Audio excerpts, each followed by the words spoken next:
which we don't have. That's what the principles are doing. Can't hear you, honey. Okay, got it. Got it.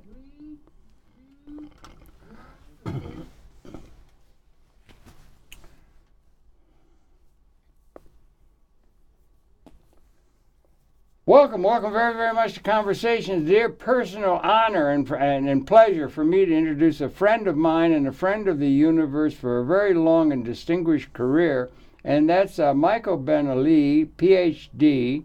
We're not going to go into any detail in this, but he was a long-term associate, close associate, with that great friend of the universe, Mr. Buckminster Fuller. We've talked on many occasions about that, but he's also got a very important project that's going on now in the area that illustrates a lot of issues of sustainability. We're going to be talking about that and other matters. Michael, welcome so very, very much to Conversation. So good to see you. Thank you. Nice to see you again, Yeah, Harold. it's Great been too to be long. with you. Too long. Yeah. We got to catch up and everything. So share with us, with that introduction to Fuller, that will resonate with many of the viewers because he's such a iconic figure. But you've got this event. Maybe you could share with us. You've got a project that you put together in Israel, and maybe you could share from the beginning that, and then we got some pictures maybe we can show of it and so forth. But share the project that you've got going in Israel that seems to be taking off in a major kind of way, which I congratulate. But could you talk to that project? Yes, please? I'll have to start with a little bit of a background. Please.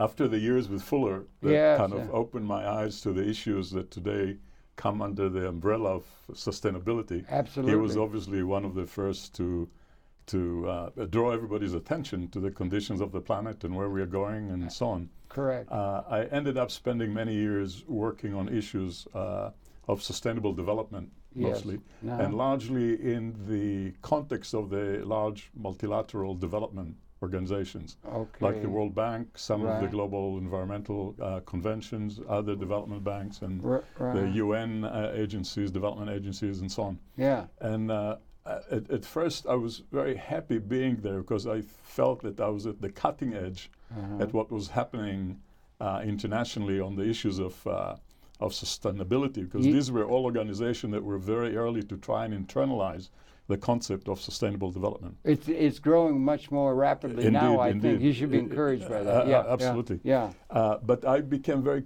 concerned about the huge gap still between the rhetorics of sustainable development, what was actually happening in the ground. Yes. And that led to a very interesting adventure that I launched 7-8 years ago, and that is the Sustainability Laboratory.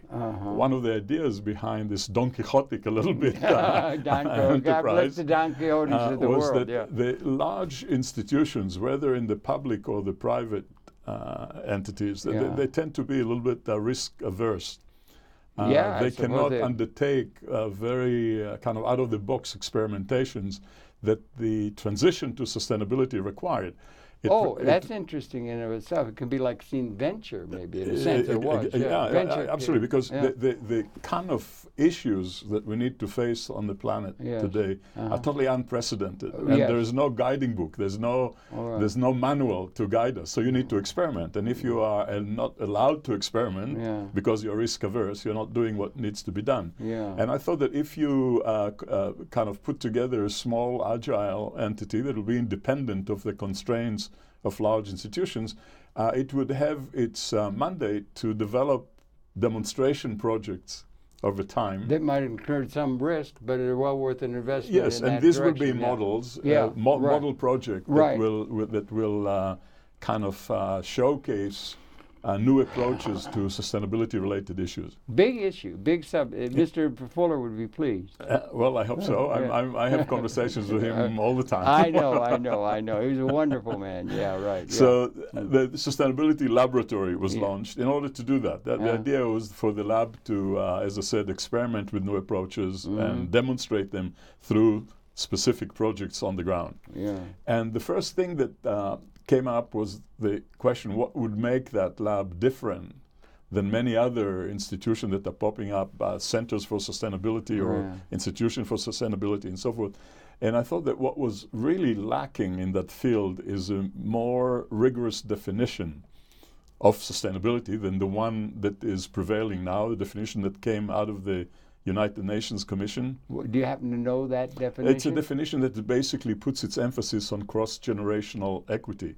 And it says that sustainable development is development that takes care of current needs without jeopardizing the needs of future generation. Oh, I see. So this is a definition that obviously is acceptable to everyone. No one will say I'm against future generations. Well, and yet it doesn't have a lot of operational meaning. It's very difficult to judge. That came out of the United Nations Commission? Yes, it's a Brundtland Commission, very well known. Oh, yes, right. Was headed by Madame Brundtland of Norway. Norway, she that's later right, became the Prime Minister of Norway. Yeah, right. And she headed that commission on the environment and development. Right. And that commission came up with that definition. Okay, yeah. So I thought we need a stronger, more rigorous definition, and then we need this set of principles.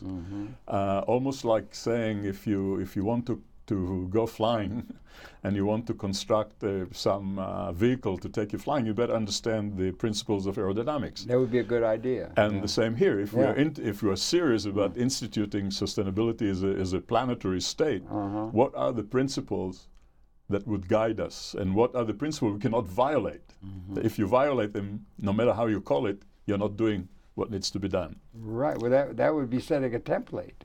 Precisely. Yeah. Precisely. So the first effort of the lab, if you will, was to develop such a definition and to develop some principles, and that resulted in a definition that focuses on the particular kind of equilibrium in the interaction of the population and a carrying capacity of its environment. Would it call for some definition of terms a little bit more adroitly than had been the case, more abstractly in the past? Well, it's more than definition of pain. You see, the two sides of that equation, if you talk about the equilibrium in the interaction of a population and a carrying capacity, can be any population, any environment, can be amoeba in a petri dish, or elephants in the habitat, or humans on the planet.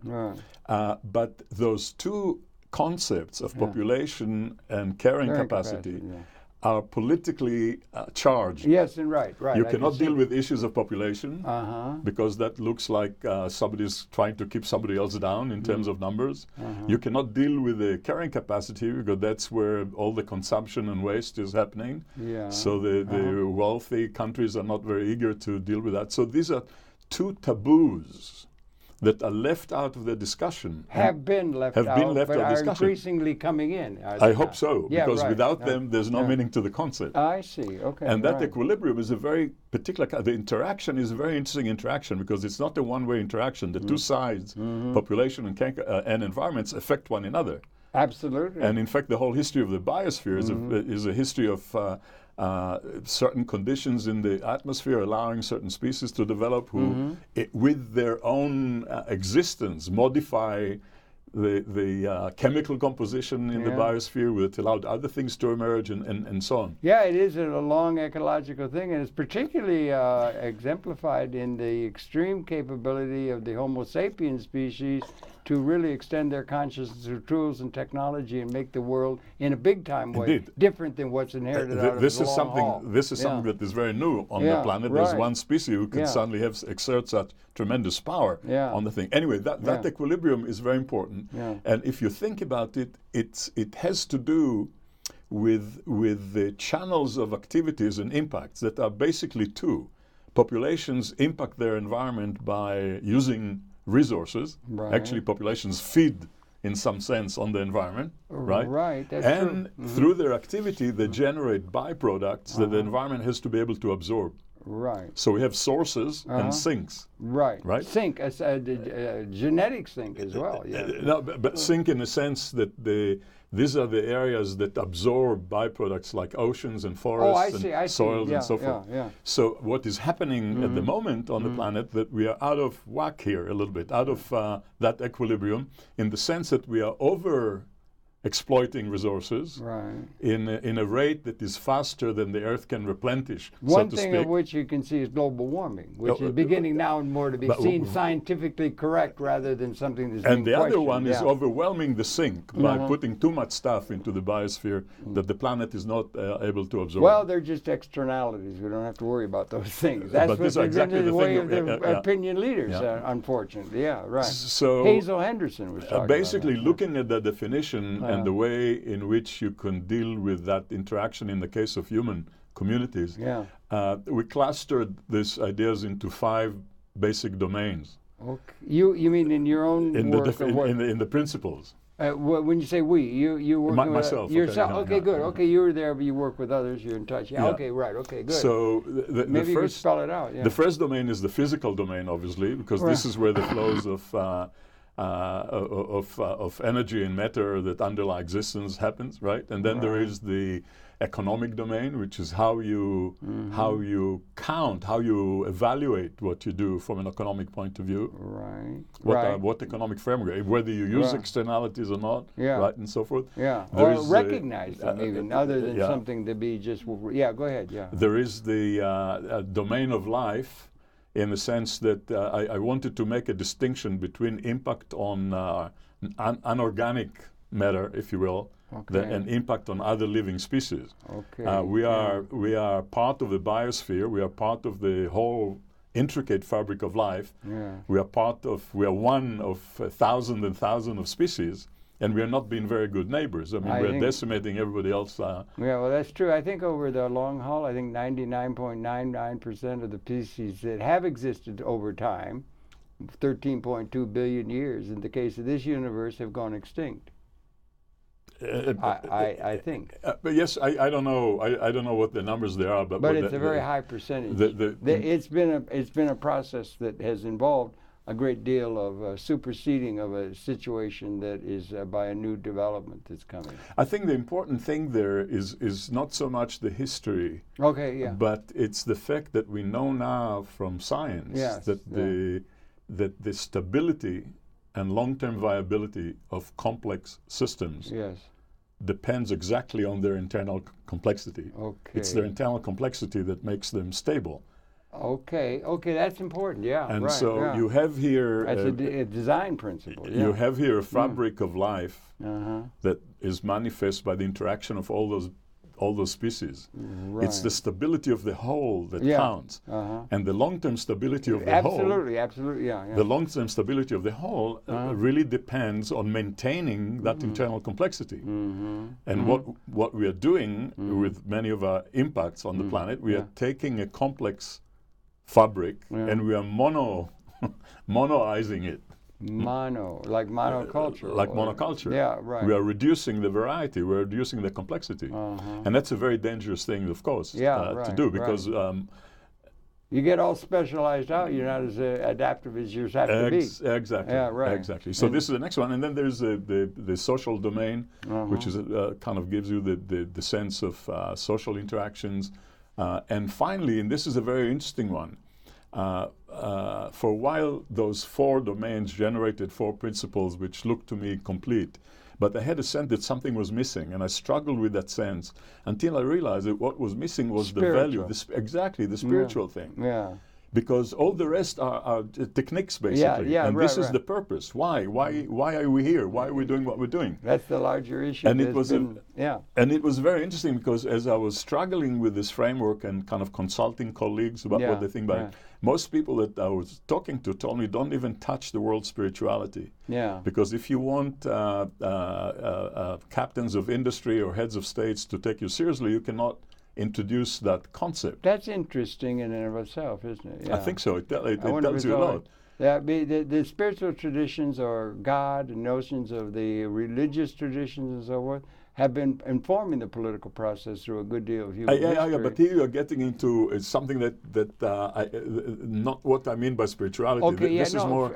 I don't mean spirituality in the sense of dogma or theology or organized. You mean it in the sense of what? In the sense of recognizing something larger than yourself. In a sense of continuously. In a systems way, even. Indeed.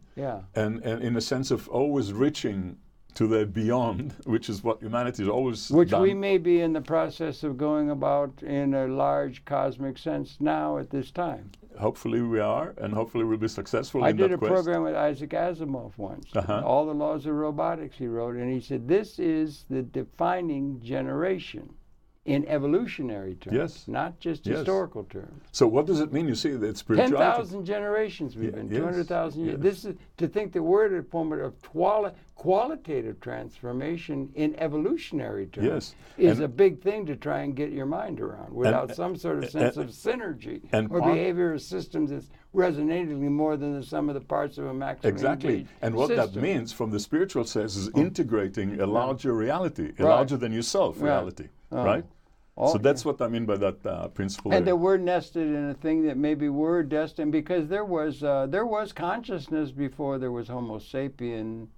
You know, there's Australopithecine and that sort of thing. There was consciousness, but then there emerged Homo erectus and then Homo sapien, and now we may be in a liaison with the universe that will be something transcendent to what we've been as Homo sapien. Well, some people go even further than that. Or within an ecological context, the larger context. Yeah. Some people go even further than that and tell you that everything that manifests itself is a manifestation of cosmic consciousness in the first place. Well, the problem with cosmic consciousness, they want to get that associated with one particular God that gives them political power often. That happens. That has that's happened. Hijacking I know, but it's been done. It's been done. And it's been done again and again. But that's not what we're talking about. But now we're talking about it can be scientifically understood. So basically, we've got those 5 domains, out of which 5 principles have been generated. Yeah. And the idea behind the work of the lab is to design and develop projects that demonstrate the application of those principles. Okay. And there is a very specific... These preceded the work of the actual setting up of a project. Absolutely. You were doing, and that went over a considerable period of time. About 2 years to develop this kind of thing, without any connection to the ground kind of thing. This is really isolating myself from the world and sitting and thinking, if you will. Really? Up in a garret somewhere? No. No, I'm just joking, you know. But you know what I mean. The lone, So the idea is here the reason for trying to demonstrate the application of all these principles in a project is very important, because there are many extremely interesting and wonderful projects under the sustainability umbrella going around the world today. But if you look at them, they tend to be a one issue or one sector project. There'll be projects. This is how the development community is organized, basically. So you have there might be some economic interest behind one of those systems as opposed to another, and that would be not ununderstandable. Whichever the case, the project will be about water, or about energy, or about agriculture, or about women, or about kids, or about the community. Or about one system that's going to give advantage to a particular banking community or something over another system that might come in, and all that political gerrymandering. Whatever is the reason or the case behind, what you've got is fragmentation. Yeah, and that's specialization rather than comprehensive. Precisely. And what we are trying to say is that the issue of sustainability and development in particular are systemic issues par excellence, but in the very nature. I don't want to go back to Mr. Fuller, although we both have.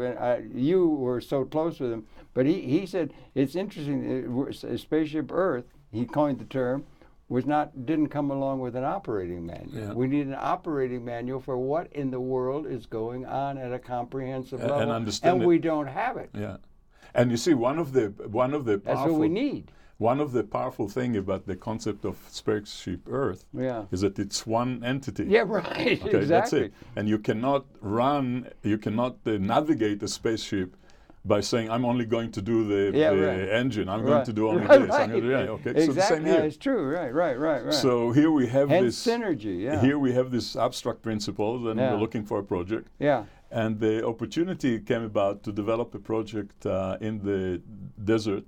Negev Desert in Israel with a Bedouin community. Right. And what we're trying to do that's a marginal area in lots of ways of thinking. And with many issues, very sensitive and very... and you're dealing with a culture that has lived in that environment for a long period of time. Of course, I mean, that's the whole point, because what we decided to develop there with that community is to try and demonstrate a model for sustainable agriculture. Okay. In an arid zone, in a desert environment. Big challenge. That will be a contribution to the well-being of that community. That will be relevant for the whole region, the whole Middle East, but to any area where desertification is an issue around the world. Because there are deserts everywhere. There are deserts everywhere. I remember when they built the Hoover Dam, or one of them, they brought water to the Imperial Valley, and they built a huge garden of capability once the water was brought. Why don't we just bring water to the deserts, and then the deserts will bloom? Or is that too simple? No, it's not too simple. It's a possibility. The question is whether you have water to bring there. I mean, the Hoover Dam, in retrospect, may not have been such a great idea. Really? Because I'm not sure. But because of sapping waters from places that... But we don't have to go in that direction. Well, that water would have gone into the ocean. It wouldn't have been used. I mean, you know, what I'm saying is that's an intervention by man-made process that can do it. But you'd be thinking of doing that for the area in the negative. You might be able to tap aquifers, or I don't know how you could do it, or better agricultural. The first idea is to develop a model for agriculture in the desert. Yeah. The second is that model will be based on the tradition and aspiration and knowledge and experience of that community, the Bedouins with the desert. Nobody knows the desert better than this group. That's right. But leverage that experience with advanced modern technology. Okay, that's in terms of agricultural methods, in terms of energy, in terms of all of those kind of things. Yeah. So what we're trying to develop there essentially is a model farm that has a number of functions in it. One is we'll raise a mixed herd of goats and sheep. Okay, that's to produce herding, to produce dairy products largely. Right, right. This is very important because the herd used to be at the heart of the Bedouin economy in the past. Right.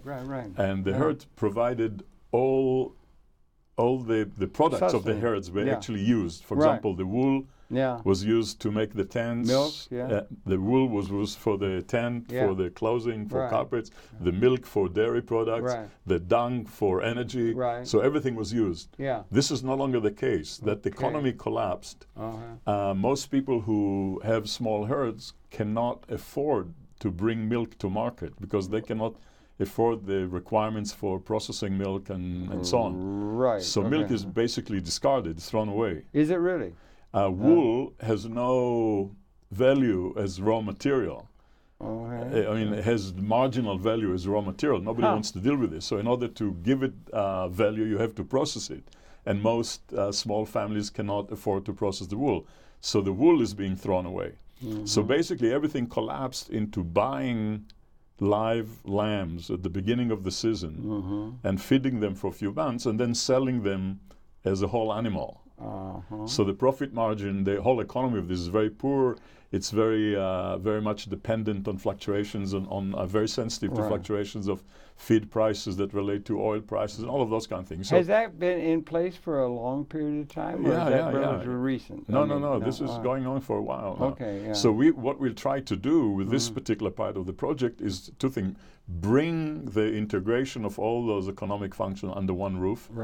We'll have a big dairy plant so we can produce it. And so you can process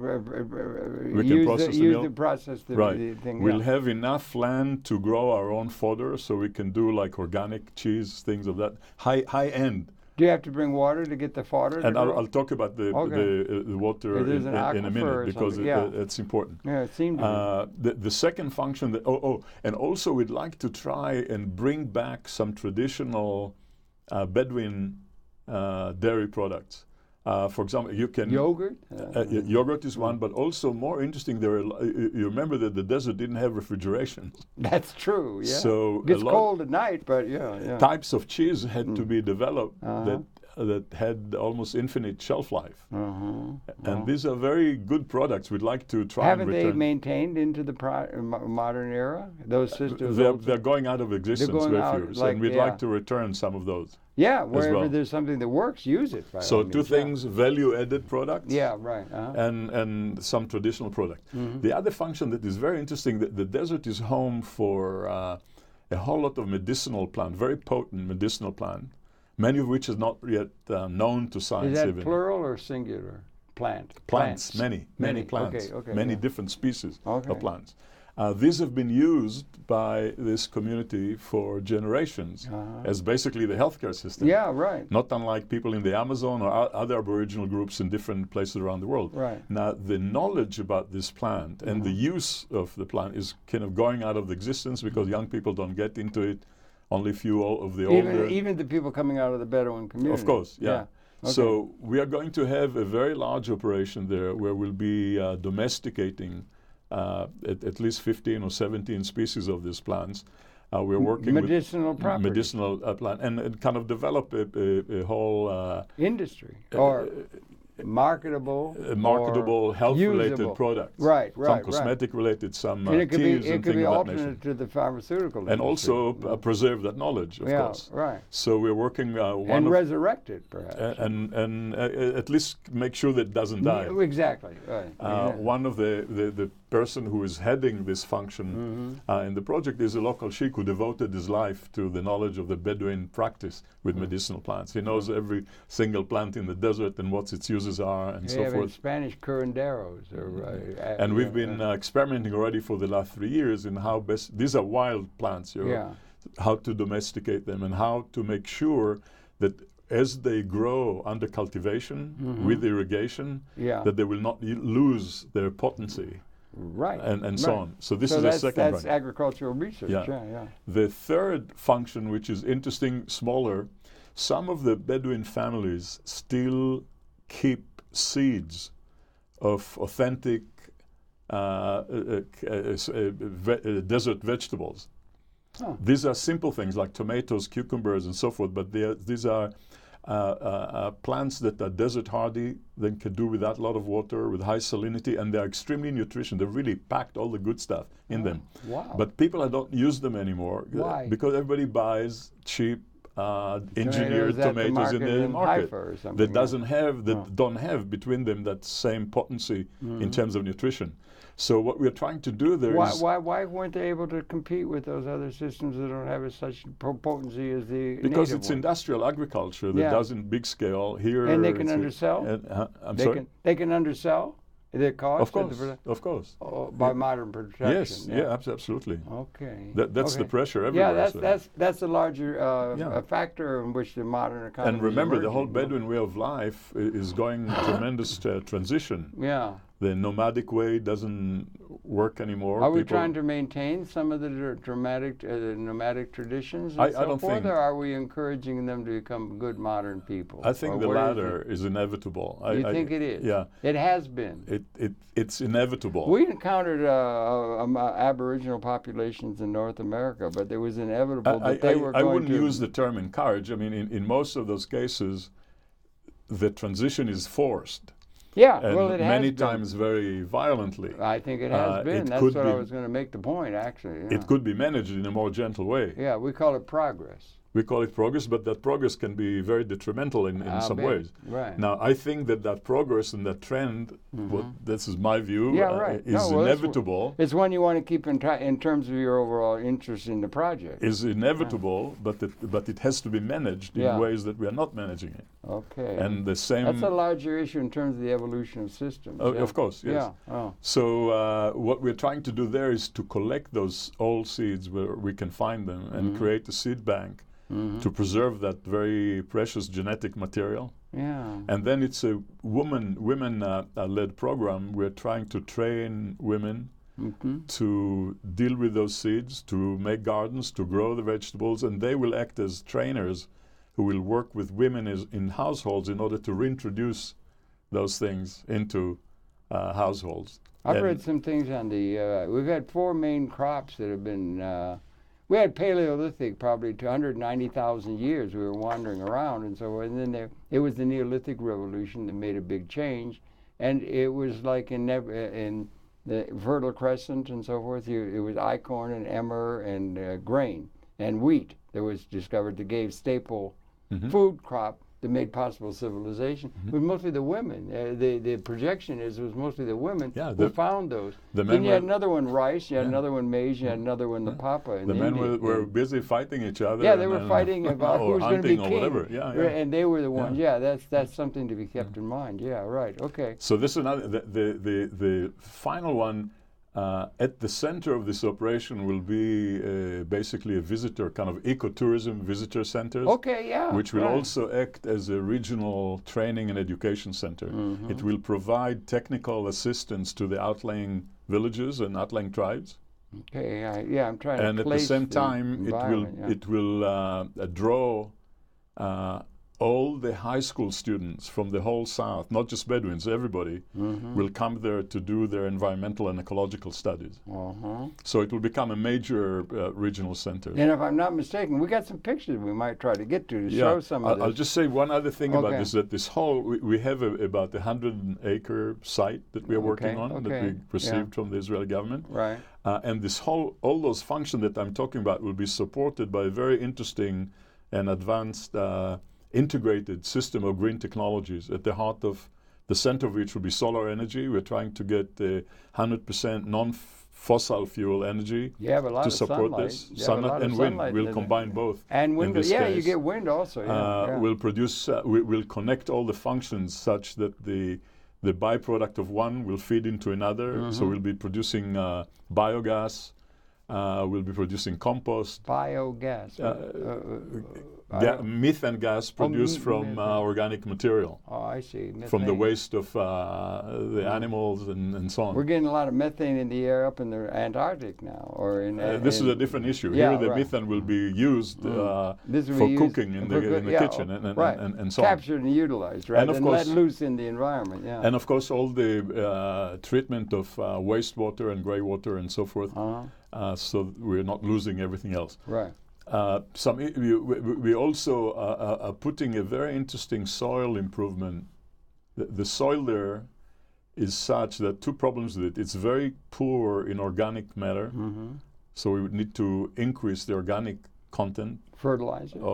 We don't want to use... you don't want certainly not chemical fertilizers. Okay. Remember, this is supposed to be an organic farm. Well, okay. So we'll use the organic compost that we will produce. Okay, yeah. But at the same time, we developed, together with some of the researchers from the Ben Gurion University of the Negev, a soil enhancement program that relies primarily on plants. So on this 100 acres, we already planted about 3,500 trees. Of 17 different species. And those trees, as you can see, with the leaves and everything, will sequester nitrogen. They will increase the carbon of that. But there are trees that will grow there. It's not a grassland, natural vegetation. It's just, as you'll see in the picture in a minute, there's nothing. It's moonscape. Yeah. Okay. One of the issues there is that the soil is such that even when the little rainfalls that is there falls, the top hardens immediately like concrete. Okay. So water is not absorbed into the ground, but it finds its way through erosion to series of ravines that increase in size. Is there any fossil water there? Any fossil water or any water from the Pleistocene or anything, and lower cisterns under the ground or something? Very, very deep. They found that in the Sahara. They got huge. There is a huge aquifer that runs from Jordan all the way to Libya, but this is not tapped It's not there. It's not tapped. What about desalinization and so forth? Is that coming? Is that over the horizon? Israel is one of the leading countries in the world in desalinization technology. I did a program with a guy from Israel who did that, and he said that he had a thing where he was supplying a huge amount of water. And the process by which it was done, it was apparently working this some time ago. It was just right. And the thing is that it was done, the whole process was manned by 4 people. They had a thing where they could make a tremendous amount of desalinated water used for using, but it didn't need hardly any people at all. Desalinization will not be a source in this place. There'll be 2 sources. One is better management, because we are going to capture the rain that falls. Well, okay. With a series, with a series of low earth mounds. Okay. Really mimicking the old Nabatean tradition, as well as the trees. So the combination of those earth mounds that capture the water when it rains, rather than allow it to erode and flow away, and the trees, which will capture water with their roots, will keep more water on the place than would otherwise be the case. Are there certain trees that are more susceptible to being able to do that than others? Some trees, you have a thing called natural or climax vegetation, given the climate and the situation that naturally occurs. If you superimpose a climatic map of the world, the best map in the world to have in your mind is a climatic map. You can put natural vegetation or climax vegetation on top of that, almost. You know what I'm saying? No. There's some. You have grasslands. It's not grassland. No. But I'm trying to say, in a pattern, you have what's called natural vegetation or climax vegetation. Is the vegetation that develops within an area over millennia because of the amount of rainfall or whatnot, and is there a climax vegetation characteristic of the area where you're working now? A natural vegetation. The real characteristic, I think, of that area is that this is areas that has been subject to poor management for a very, very long time. Oh, really? It's been subject to management, human management, or nature's management? I mean, human. There are large areas of death. Okay. Human. Oh, human. Yeah. Okay, I got human activities. I think of deserts. I think very often of areas that have just got no human population at all. Well, there are all kinds of deserts. I mean, where we operate, it's the northern. It's the northern Negev. It's not the desert like the Sahara. Okay, well that makes it's not sand dunes. Right. Okay, but it's area that has been overexploited.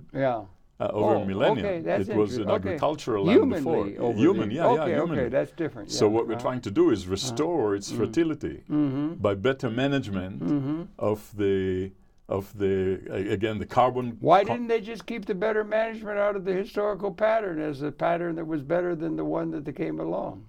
Why do we mess things up when we had a pattern that did well in the past? And I don't think that there was a pattern in the past that was. It's the accumulation of all of the past that brought us to the point today. Well, there's a metaphor in there somewhere about what the planet needs and how we need design and ability to work with nature. Past civilization messed up environments. It's not a new phenomenon that humans mess up. And they continue to mess up now, unfortunately. But we're learning more, and there's a hope that we'll be able to resolve that. We're also learning about global warming that's becoming scientifically available to us when it would be argued and so forth, and it's all going.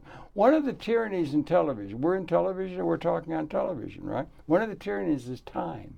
We run out of time. Okay. We could talk 25 hours. Could be easy. We'll do it. But what I'm trying to get to in a way, maybe we can get to, because I know we have some photographs that I hope we can bring up, and maybe we could talk through them. Okay, those photographs that we'll see are basically the last year development on the site itself. Okay. And so they do not show you yet all the building that are going to go there, the technology and so on. Let's look at it. Let's see, Melanie's in our booth, our friend who's in the booth. Maybe she could bring up that one, and then we could go through. I think there's 30-odd photographs that maybe we can go quickly through them. There, now here's a beginning, and you can talk to it, and Melanie can. This is Project Wadi Atir is the name of the project. Yeah, okay. And as you can see, we've got many important partners, the government of Israel, the JNF, the KKL, the university, and many others. Yeah, right. Almost every part of Israeli sector of Israeli society has been partnering with us. And with others internationally as well? Donors mostly from the United States. And it's a joint effort of the Hura Municipal Council, which is a Bedouin township. Its mayor, Dr. Muhammad Al-Nabari, is my counterpart on that project. Good. We're working on this together. And the Sustainability Laboratory. Right. So we can go to the next slide will show you this is basically a map of that. Is that the 100 acres you're talking about? This is the 100 acres that we see. Okay. To the bottom of it runs major ravines. Wadi is the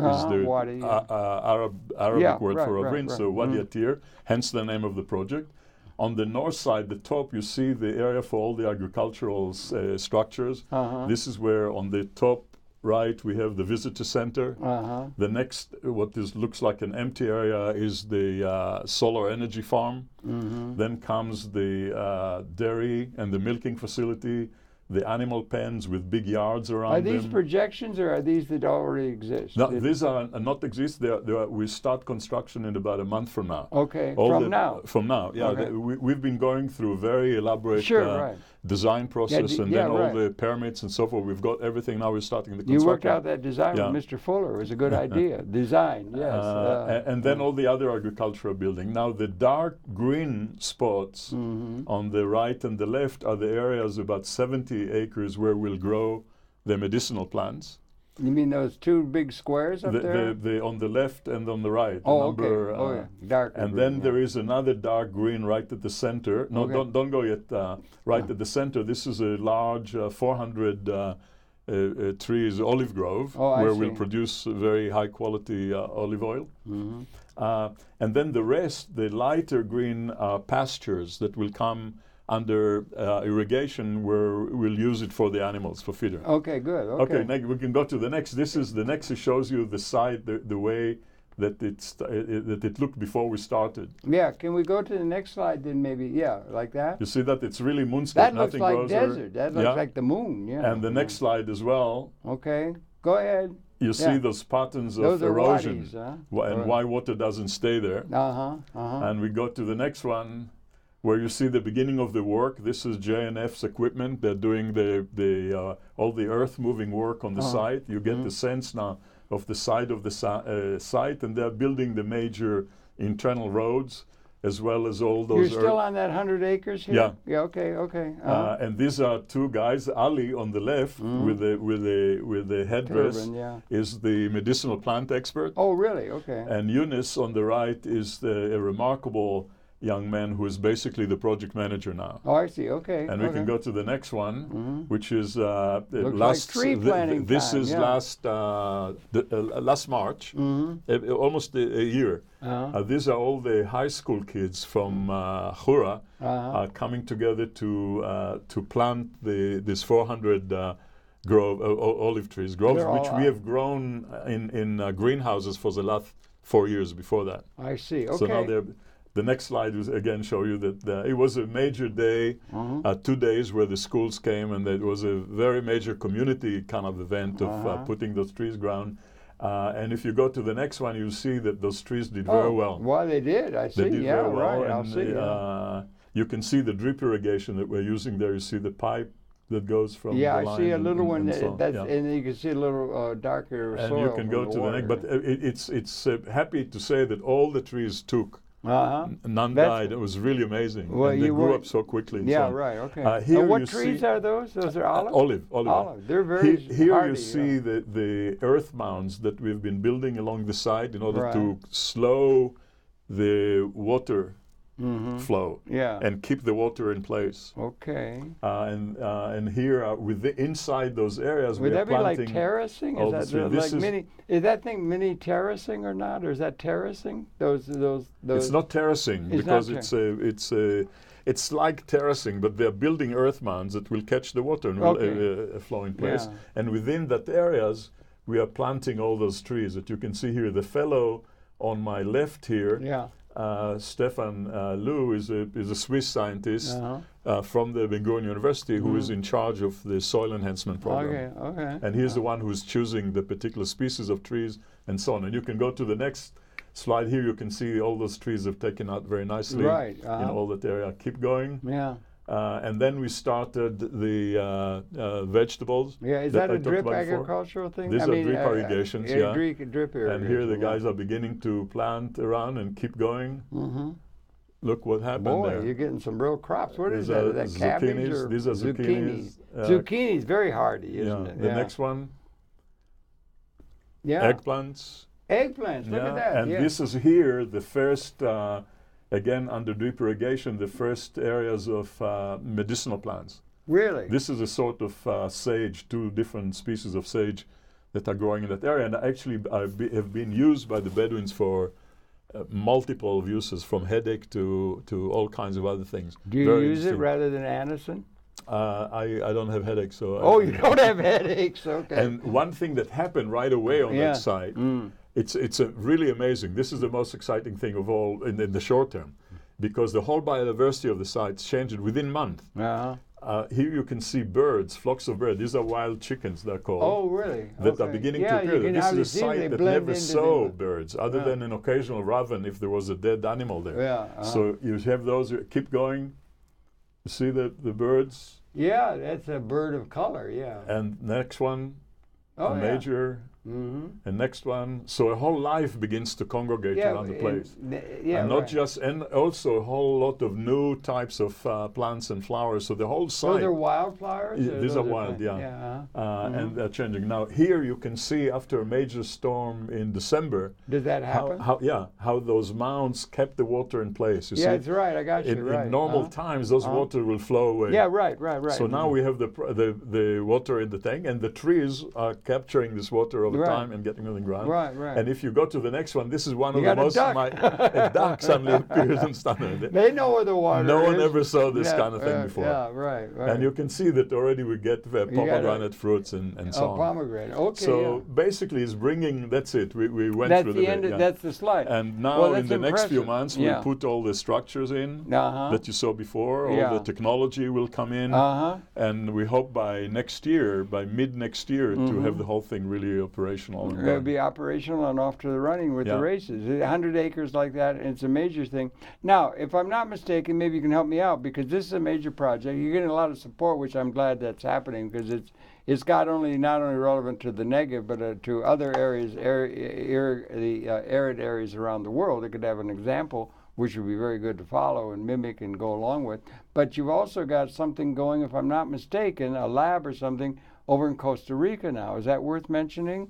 And could we bring that up? Yeah, before we go there, you mentioned the size of this project. This is a very sizable project by now. Yeah. And I want to only mention the fact that we were able to get going because of private donors, individuals and foundations, largely in the United States, now some in Israel as well. And then the JNF came in, the Jewish National Fund, and its sister organization in Israel, who did all the soil preparation work, and most importantly, the Israeli government, the minister Silvan Shalom, who's the minister of development of the Negev and the Galilee, put together a consortium of ministries, including the Ministry of Agriculture and some others, that came together to finance half the cost of the project, half of which we have to raise. So it's been a matter of getting that kind of support to make the thing go. That was part of how this project was being developed over time, is to really. How long have you been in developing the project? This is 6 years. Before we started. And actually laying out the ground stuff began about how long ago? A year. Everything that you saw there is a year ago. That's only within a year. Imagine so the 5 years implementation, in fact, it will be 2 years, let's say. You're going to have a whole load of ducks pretty soon. You're going to have. Only in the winter. You have to get all your ducks. That'll be in the winter. But anyway, you wanted to go to Costa Rica. Another. This is obviously a major kind of the flagship initiative. Are there other things like I would have thought there's all kinds of people interested in the world in things like sustainability and agriculture and arid, a lot of places in the world. Aren't there other experimental systems like this going on by agricultural colleges and other kinds of things in other parts of the world that you can learn and work with, or what? Or why is this particularly unique, or is it unique, or is this kind of thing going on in other parts of the world? It's unique on a number of ways. One is the particular community in the particular place. It's a very challenged community. You mean the Bedouin? The Bedouins. Okay, yeah. But more than that, it's the integration of all those dimensions in one. What we're trying to innovate here is simultaneously on a number of dimensions on the technology, and not just one technology, both the water technology, the waste technology, the energy technology, all of this comprise that integrated system of technology that I talked about earlier. And we're trying to innovate on the social dimension in a number of radical ways. I mean, one of the things that we insisted that this project, as you know, the Bedouins tend to be quite tribal and clannish. We insisted that people will come, the founders, this project is organized as a cooperative, again, a major innovation for that community. And we insisted that people would come from a number of different tribes rather than one, and they represent different kind of Bedouin habitat. We tried very hard to get women to be involved in the project at the outset as part of the team. And this, of course, is quite rare in that community. There's a great deal of innovation on the economic side. Most efforts with that community is to try and see how to get minimum education to people so that they can get some jobs. We're trying to create a group of entrepreneurs who will own their assets and will run their own life and will make their own decision, not work for someone else. You're not particularly interested in maintaining the Bedouin traditions. It's not my interest. The Bedouins... No, it's not your interest, or it's not the interest or anything like of preserving an ancient tradition or anything like that. I think that you're trying to get them integrated into the modern world. While preserving their way of life, not their way of life, but their tradition. There are aspects of their tradition that you want to preserve, that they want to preserve, and they'll be able to preserve it. Well, that's a big theme, isn't it, in terms of the political or economic development of world society? But no, look at New York, where we've got communities from everywhere. Communities all integrate into a modern way of life, but they maintain some tradition. So this ethnic group has some tradition where it is manifest in their food and the way they dress and their holidays and so forth. There's another tradition that has another one, another one has another. There are whole communities in New York that look like you are in a different country when you go there. So these are manifestations of keeping a tradition. They got about 250 nations in the world. It exists, political entities. And I saw an article in AM or something where they have sizable, in the New York City area, sizable communities of 189 of those 200 nations that exist. Everybody in the world is here. So you have a great deal. You have Polish, you have this, you have all that kind of stuff. We had native cultures here in North America when the Europeans came. And the Europeans came and were able to establish their authority and their system that they brought from Europe, the Enlightenment and all that, upon the native cultures that were here, because they had a weapons advantage. But regardless of the history, if you look at things now, I mean, American Indian communities are being terribly treated, and their traditions are being not preserved. Or not encouraged. They're trying to assimilate them. And that's the history of the world, really. A more powerful group will, first of all, they'll establish political authority by having a stronger army and be able to beat people into submission. Then they will co-opt them in terms of the creation stories and the PR of how good their system is. And then they will co-opt people like that. That's the history of the world. I hope that the history of the world will take a big change in direction there, and that in the future will actually encourage traditional diversity, so that you can have you can project an image, if you will, a vision of a planetary civilization that is a law civilization. That is a what? Law, under the law, one law. Law, well, civil rights for everyone.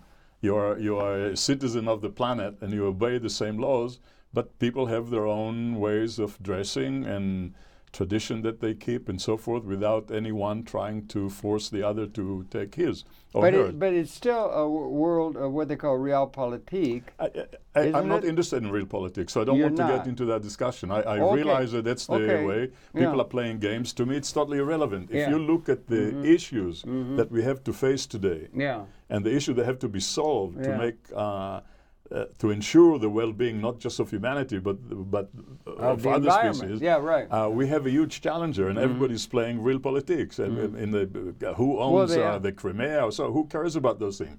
Now this is where all the efforts of governments and everything else, they're still the playing. Political leadership and corporate leadership of the world care about those things. They're all Neanderthals. They're playing the power game that you're referring to, that is no longer relevant to what is happening on the planet. And if we keep those games instead of switching the energy to another vision in another direction, we're simply not going to make it, as Fuller would express it. Can you end the article? The article you wrote on sustainability it lives. It really I read the whole thing carefully. It was very thought out. And you completed you said at the end of this, I would like to make a statement, and it's called the vision statement for Buckminster Fuller. Do you happen to have that in memory? Well, I don't know but paraphrasing it, he saw the challenge that we face today is of how to make the world work for the whole of humanity, for 100% of humanity, without any ecological offense, in the quickest possible time, with complete collaboration, without any ecological offense, and without any one group disadvantaging any other. Something like that, right? It's so a good this is statement. Not real politics. No, it's not. It's not at all. It's visionary. And this is why I was resisting getting into that real politics. Well, all right, that's like avoiding reality. No.